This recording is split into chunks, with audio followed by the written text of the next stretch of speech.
that shit up, trippy.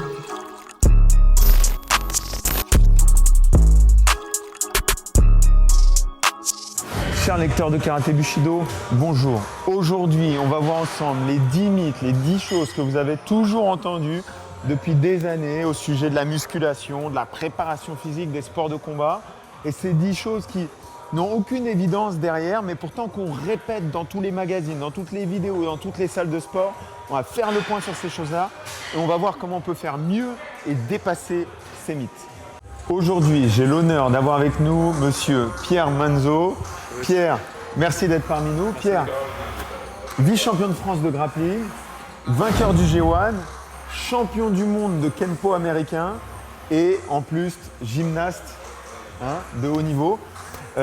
Premier mythe du fitness qu'on va voir ensemble, c'est le verrouillage des articulations. Pierre, mets-toi sur la presse à cuisse s'il te plaît. Alors on l'a tous entendu, Pierre va faire quelques répétitions. Il est en train de descendre sur la répétition, il remonte et quand il remonte, surtout ne verrouille pas tes articulations. On l'a entendu, on ne sait pas vraiment ce qui va se passer s'il verrouille ses articulations et ça nous fait peur. Pierre va jusqu'au bout du mouvement. Qu'est-ce qui passe quand il va jusqu'au bout du mouvement? Première chose, il y a des unités motrices, des parties du muscle qui sont contractées, qui ne sont pas contractées s'il ne va pas au bout du mouvement. À quoi on veut être vigilant? On veut être vigilant à ce qu'il ne claque pas l'articulation. Donc, il va jusqu'au bout, il n'y a pas de souci, redescend, Pierre remonte en amplitude complète, il descend bien, il va remonter tout au bout. Quand il remonte, il verrouille l'articulation. Il n'a pas claqué l'articulation. La deuxième chose sur laquelle on veut être vigilant, c'est le genou récurvatum. C'est-à-dire quand on a une hyperlaxité au niveau du genou, parfois ce qui arrive, c'est qu'on arrive sur un angle négatif. Ça arrive plus souvent chez les femmes que sur les hommes. Ça, effectivement, on va être particulièrement vigilant. En dehors de ça, il n'y a aucun souci. C'est-à-dire qu'on va jusqu'à extension complète, c'est très très bien. Okay. Dernière chose, sur certaines techniques de musculation assez avancées, on va vouloir avoir une tension continue. Ça va être le cas sur les myoreps, ça va être le cas sur la tempo méthode. Dans les autres cas, si on veut provoquer de l'hypertrophie, on a tout intérêt à aller à extension complète, revenir et on va mettre plus de stress mécanique sur le muscle. Et comme le stress mécanique, c'est le facteur principal d'hypertrophie, on va d'autant plus faire grossir son muscle. Dernière chose, si on regarde les mouvements sportifs, on va regarder le saut, on va faire quelques mouvements typiques des sports de combat. Ce qu'on va constater simplement, c'est que le genou va à extension complète. Donc là, juste Pierre, tu vas me faire un saut, tu vas sauter le plus haut possible. Ce qui va se passer au niveau des genoux, on va le voir tout simplement, extension complète des genoux. Tu me le refais une petite fois. Ok, si on est face à face avec Pierre, il rentre dans les jambes pour me soulever, pour m'amener au sol. Ce qui va se passer, il va rentrer, il me soulève, extension complète des genoux.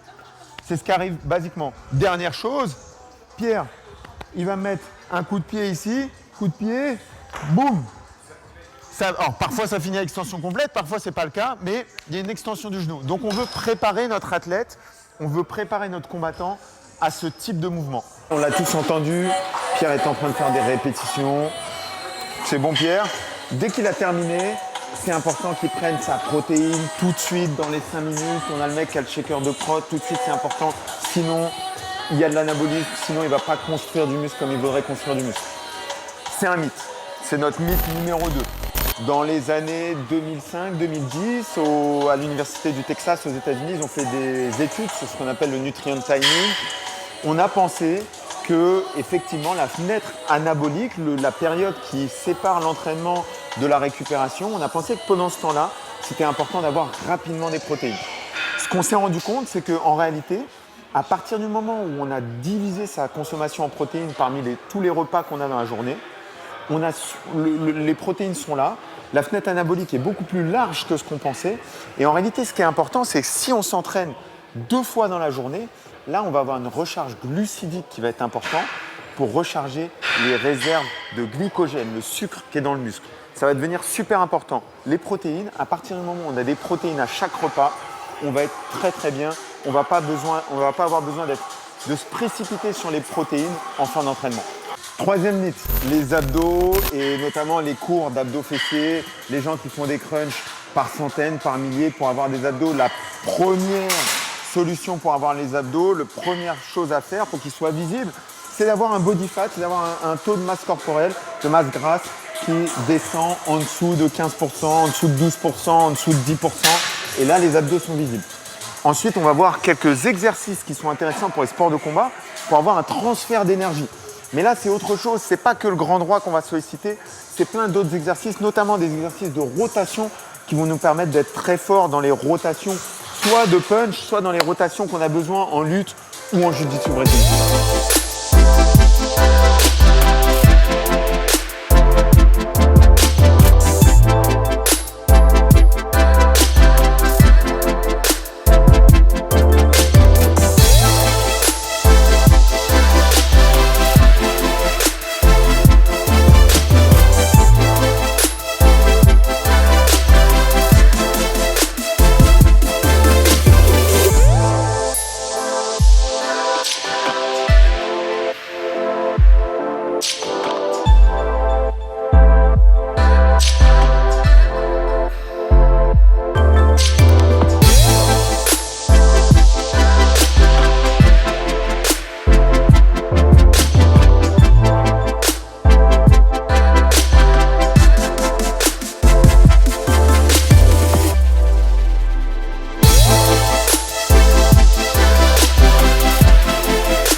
Go hard, go home, no pain, no gain, etc., etc. Tous les bullshit qu'on entend sur Insta, sur Facebook, sur YouTube, c'est pas la réalité de l'entraînement de haut niveau, c'est notre mythe numéro 4. L'entraînement de haut niveau est polarisé, que ce soit pour l'endurance, que ce soit pour la force, que ce soit pour l'explosivité. Les meilleurs sprinteurs au monde ont 2 séances dures, 2 jours hauts dans lesquels ils sprintent à 100%, les autres jours dans lesquels ils ne vont pas à vitesse totale. Pourquoi? Parce que quand on essaye d'aller tous les jours au maximum de sa vitesse, ce qui arrive, c'est qu'on va de moins en moins vite. On s'entraîne à être moyen au lieu de s'entraîner à être rapide. On s'entraîne à être au moyen parce qu'on est encore fatigué du lundi, on est encore fatigué du mardi. Le mercredi, c'est un entraînement moyen, le jeudi, etc. Ce que je vous propose en échange, c'est de placer 1 ou 2 jours hauts dans la semaine. 1 ou 2 jours qui sont durs. Maximum 3 jours dans des phases d'entraînement très intenses quand vous êtes en préparation pour des grosses compétitions. 1, 2 à 3 entraînements très durs. Le reste, ce sont des entraînements souples, techniques, tactiques, stratégiques, dans lesquels on ne se fatigue pas, on se préserve de façon à ce que le jour de l'entraînement dur, on puisse exploiter l'essentiel de nos qualités physiques. Mythe numéro 5, le mythe de la souplesse extrême. Le mythe de « il faut que je devienne plus souple pour devenir meilleur combattant ». Le mythe de « si j'arrive pas à faire le grand écart, je ne peux pas être un bon combattant, il faut que je travaille ma souplesse, etc. etc. » Ce qu'on observe chez les combattants de très haut niveau, c'est que d'un point de vue général, notamment dans les sports de combat, notamment dans la lutte, le grappling, le MMA, les sports pieds-points, on a un niveau de souplesse qui n'est pas extrêmement important. Il faut le niveau de souplesse suffisant pour pouvoir exécuter les gestes que l'on effectue dans les sports de combat, mais on n'a pas besoin d'être extrêmement souple. Alors on va voir quelques mouvements et on va voir le niveau de souplesse de Pierre, qui est, on a dit, champion du monde de Kempo américain, vainqueur du G1, etc., etc. Alors il va nous faire un test de souplesse où il touche le sol. Souple, c'est bien. Ok, beau niveau de souplesse. Il va nous faire un test de souplesse des adducteurs. Ok, un niveau de souplesse qui est sympa, qui est intéressant. On va faire un test de souplesse sur le grand écart, les adducteurs aussi. Ok, il est bien, il est souple. Il n'est pas extrêmement souple. C'est un niveau qui nous suffit. Pierre, c'est bon? Oui. Montre-moi Pierre, je me mets ici. Est-ce que tu peux mettre un high kick ici? Boum. Il peut toucher ma tête. Est-ce que tu peux mettre un high kick ici? Boum. Il peut mettre un high kick. Mets-toi au sol, Pierre. On est au sol. Ok. On est au sol. Est-ce qu'il a le niveau de souplesse suffisant pour me faire un triangle?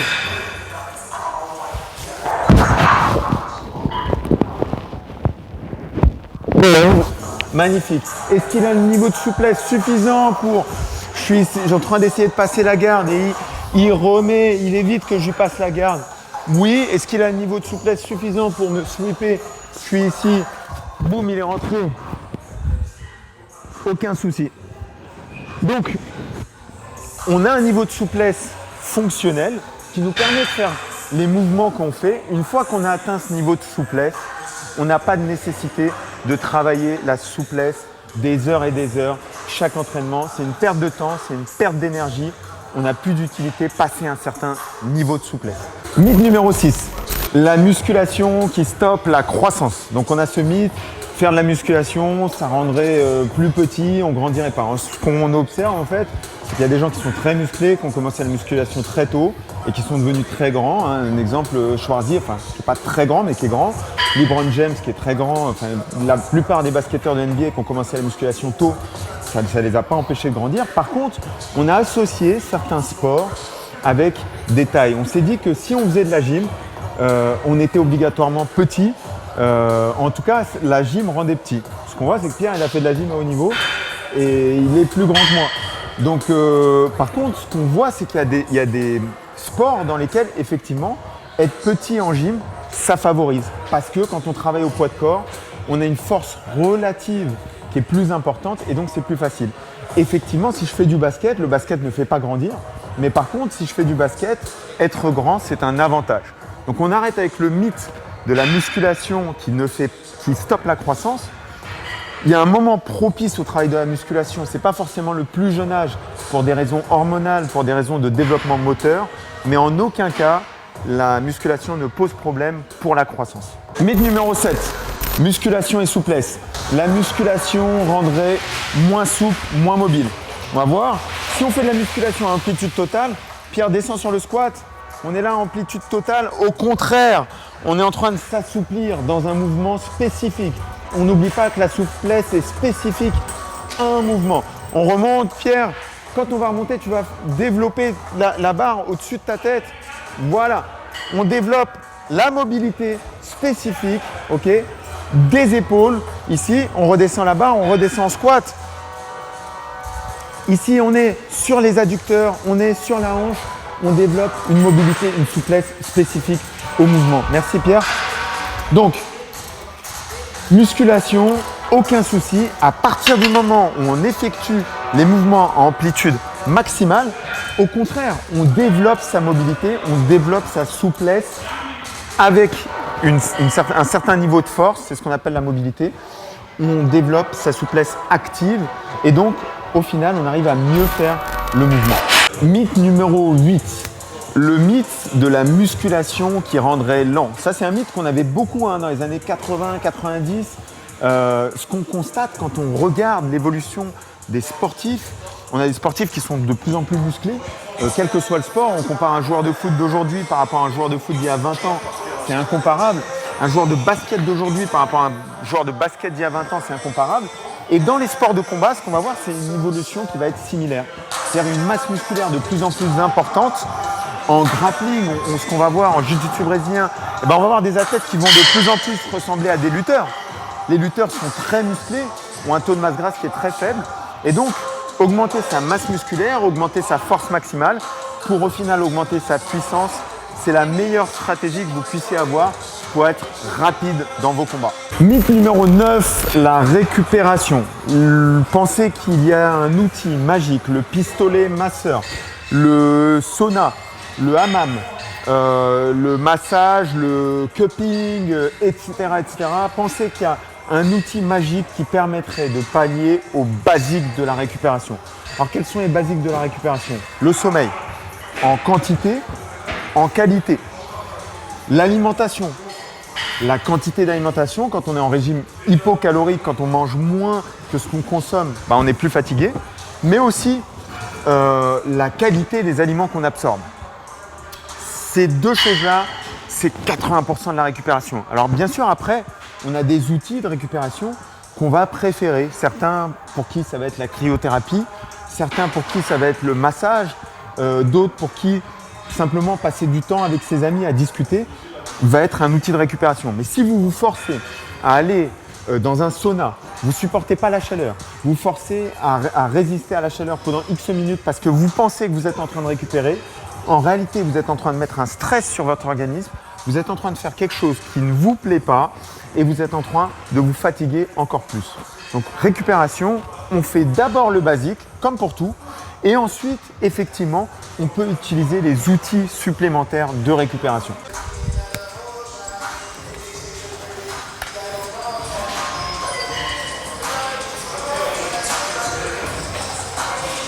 Magnifique Pierre. Mythe numéro 10, le travail en instabilité, le travail de proprioception, le travail de Swiss ball, le travail sur une jambe, etc. etc. C'est le mythe que pour être un bon combattant, pour être un bon athlète, on a besoin de faire beaucoup de ce genre de travail. La réalité, elle est différente, la réalité est souvent inversée. Pierre, première fois qu'il s'est mis sur une Swiss ball, au bout de quoi? Combien de temps? 30 minutes. 30 minutes, il arrivait à tenir debout sur une Swiss ball. Pourquoi? Parce qu'il avait déjà développé les qualités athlétiques, les qualités d'équilibre nécessaires à ça. L'exercice d'équilibre qui est situé juste ici, Pierre, il l'a fait 2 fois. Deuxième fois, il a réussi à le faire en entier. Donc, on passe du temps à développer les qualités physiques, on passe du temps à développer les qualités d'équilibre quand on est jeune. Et ensuite, ça, c'est très simple. Mais ce qu'on voit en termes de modèle de performance, les athlètes de haut niveau, les sportifs de haut niveau, les combattants de haut niveau ne sont pas particulièrement, n'ont pas besoin de faire beaucoup de travail en instabilité. Vous pouvez en placer 5 minutes dans une séance, 10 minutes pour vous amuser, pour vous divertir, pas de souci. Si c'est un travail qui prend la majorité de votre séance, vous êtes en train de perdre votre temps. Dernière chose, quand on travaille dans les sports de combat, on travaille sur des surfaces qui sont stables. On doit générer de l'instabilité sur une surface qui est stable. Je suis ici avec Pierre, je suis stable. Je dois générer de l'instabilité sur un sol qui est stable. Mais le sol n'est jamais instable. Proprioception, travail en instabilité. Faites 5 minutes en début de séance, faites 5 minutes en fin de séance. Amusez-vous un petit peu.